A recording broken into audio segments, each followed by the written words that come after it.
Hey there, YouTube. Just bringing you a new channel here. My name's Tasty, and what I'm going to be doing is teaching you guys how to make your own e-juice out of some equipment that I have. So I'm going to go over the equipment in this video to show you what I use in order to make that juice.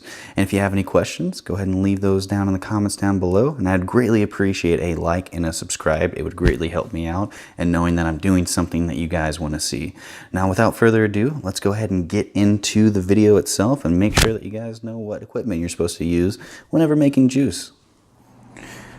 Alright, so here's some of the equipment that I actually use every time that I make juice here. So, like I said, let's go over the kind of the basics here of what we're going to be doing to actually making juice, because that's the most important part, is how we're going to make this juice here and what equipment we're going to be using in this video.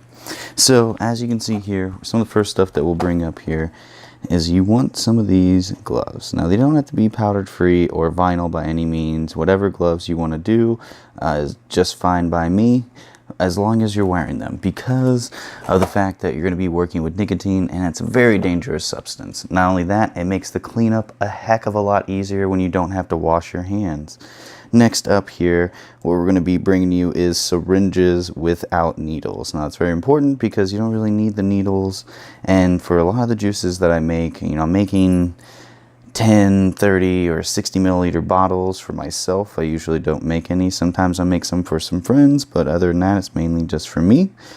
And I use these 3 milliliters for most of the mixing because it does great for 60 milliliter bottles, which lasts me a couple of weeks rather than running out after a week or so.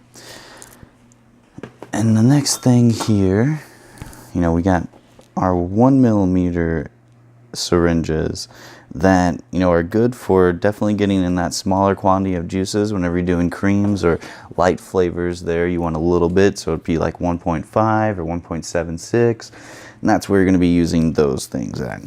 Now, next up here, let's bring it in here, and we're going to be looking at our actual equipment that we use for measuring. Just the camera just a tiny bit.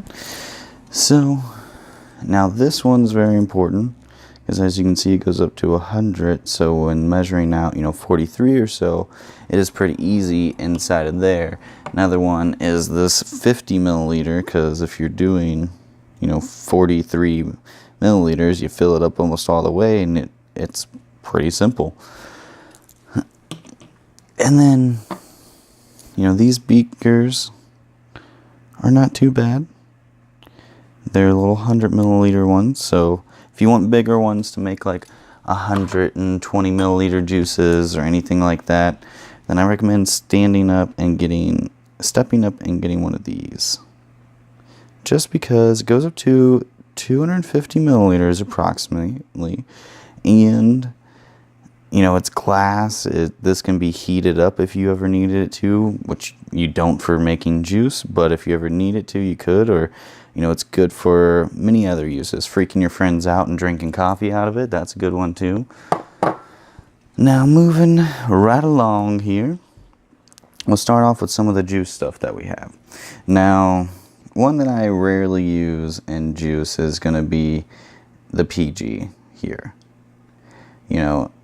It's just because this gives you more of a throat hit, and I'm not looking for a huge throat hit. I seem to get that just fine out of adding a lot of flavorings that have PG and making it about a 15 to 85% ratio there with everything. Now this I order a lot of, which is the VG here.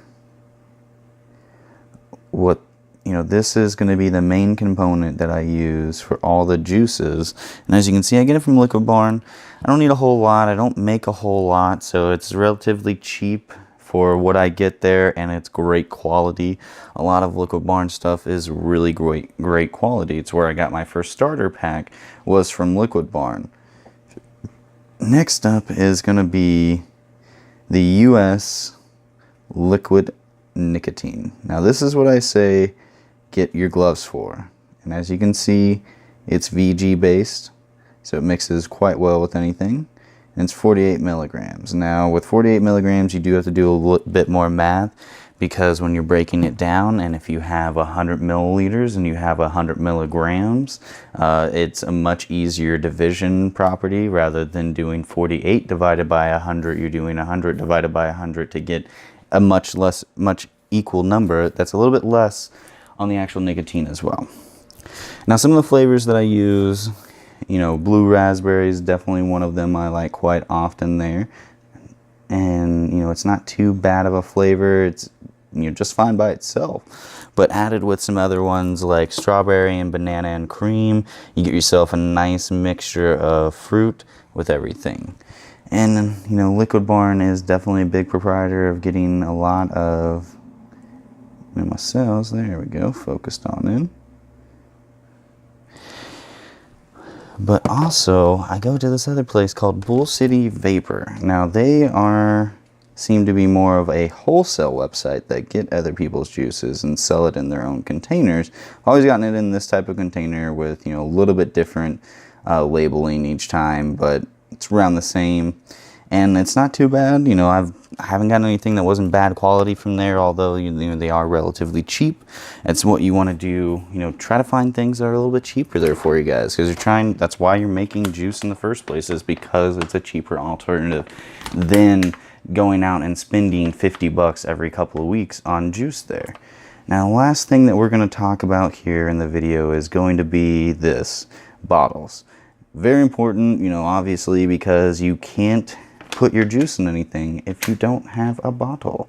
And I usually use 60 milliliter bottles because, like I said, it just lasts a little bit longer and it's a little bit better, but I do have 10 and 30 milliliter bottles as well. Other than that, you know, it's pretty self-explanatory. Once we get into actually making it, we will see a lot more. A couple things that I didn't mention off in this thing. This is also very important. It is a mixer. It allows you to mix everything up super quick within about 30 seconds or so.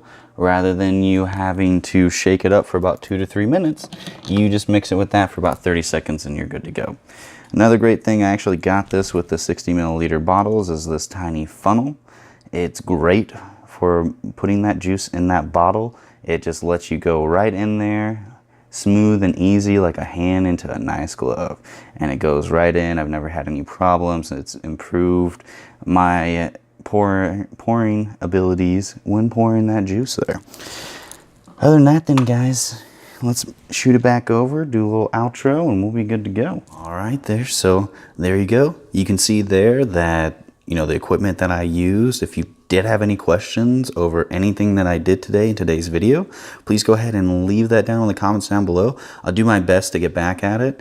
I do work a normal job, so it will be a little bit hard, but I'll answer as fast as I can to any questions that you guys have. And I'm also going to leave some links in the description to let you guys know where I got this stuff from.